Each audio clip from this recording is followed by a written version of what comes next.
What is the pineal gland, third eye?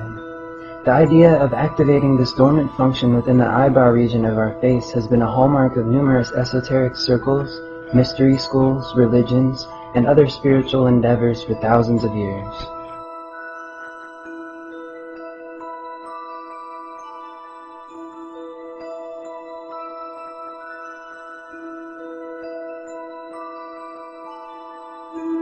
The idea that there is something physical which connects the mysteries of consciousness and higher thinking to the body is something that excites and intrigues people when they first hear about it, because traditionally we have been taught that we have no soul. A lot of ideas have been put forth about the pineal gland, but they are always in this separated and cut off context. To understand the pineal gland, one has to remember that our existence is multidimensional. Higher self is truly who we are. The higher self exists on a dimension in which all beings pilot this body from. When one is not aware of higher self and is cut off from themselves, the pineal gland begins to shrivel up from misuse. This is one of the main reasons why we have been cut off from our own divinity.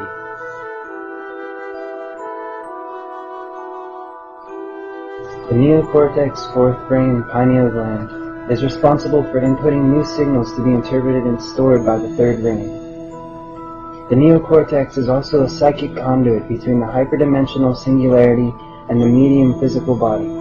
When we stabilize our brain's electromagnetic activity by uniting the two hemispheres, we reconnect our brain to the hyperdimensional singularity and enable the prana flow to enter the innermost part of our body. The pineal gland, once no longer rendered ineffective by our disharmonious brain functions, beliefs, diet, etc., is allowed to resume its functions as an energetic portal or stargate for the torsion field emanating from this singularity and creating your energy body, providing that it is stimulated by one in whom the process has already occurred.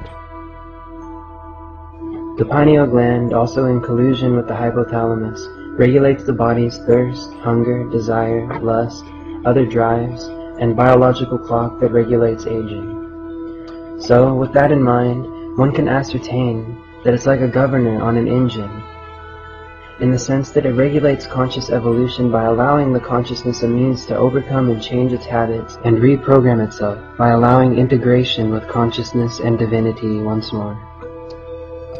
As mentioned before, the pineal gland is a conduit between higher dimensions which leak energy through into the physical, allowing the Merkaba light body to begin to form. The different creational energies of the higher dimensions are expressed as the colors of the rainbow.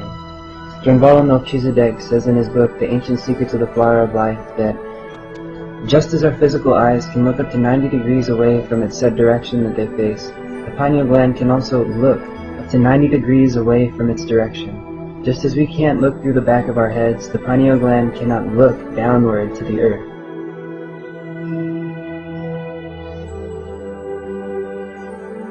As the pineal gland is stimulated through Shaktipat meditation with one in whom it is active, we begin to see a bright white light. Later, it begins to turn the color of your soul's density level primarily, but will fluctuate depending on your emotions in conjunction with the colors of your chakra centers. As this energy is emanating through portals from a higher dimension, when one does Shaktipat meditation, the energy flows down from the soul plane, where we are one, and pours into the pineal gland. The pineal gland contains in it a portal to all dimensions, known as the blue pearl, so it's highly common for initiates to begin to see visions of places and fantastical things, such as angels and fairies. It connects to a timeless montage of the memory of the earth and all other worlds. In addition, Thoth mentions in the Emerald Tablets that when you die and your pineal gland is electromagnetically active, you will retain your memory evermore and never forget who you are again. The loss of this pranic current is what caused us to lose our memory of who we are to begin with. The old adage, as above, so below, is important to remember with the pineal gland. If all worlds and places lie within, then what you create within can be created around you. This is how you begin to visualize and work with the Merkaba body. The pineal gland is a universal tool of consciousness to completely evolve and then move safely through itself, once finished, into a higher density, like the boosters on a space shuttle.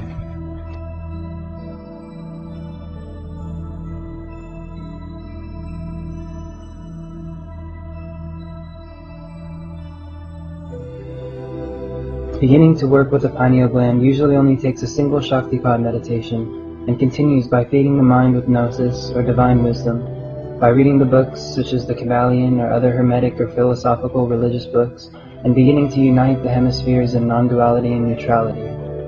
It's very important to do Shaktipat meditation along with studying the gnosis and practicing letting go of ego attachments and surrendering the need to control your life or others' lives and letting your love be free. To summarize, be yourself. The question needs to be, who am I? Until your brain's two hemispheres are united and you see that you are God also. As you begin activation, you will begin to feel many strange and wonderful effects.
Activation during the Shaktipat meditation happens due to exposure from the higher dimensional energy.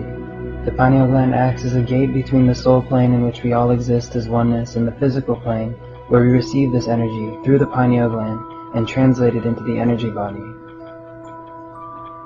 Activation of the energy body is the same as the processes of alchemy, which led to the transmutation and creation of the Philosopher's Stone. Each chakra holds the archetype of a necessary transformative element to propel the consciousness upward in vibration and evolve. Upon working with each one, we reconnect to the archetypes of God consciousness. Each of the archetypes can be played to in order to produce a response in one of the chakras.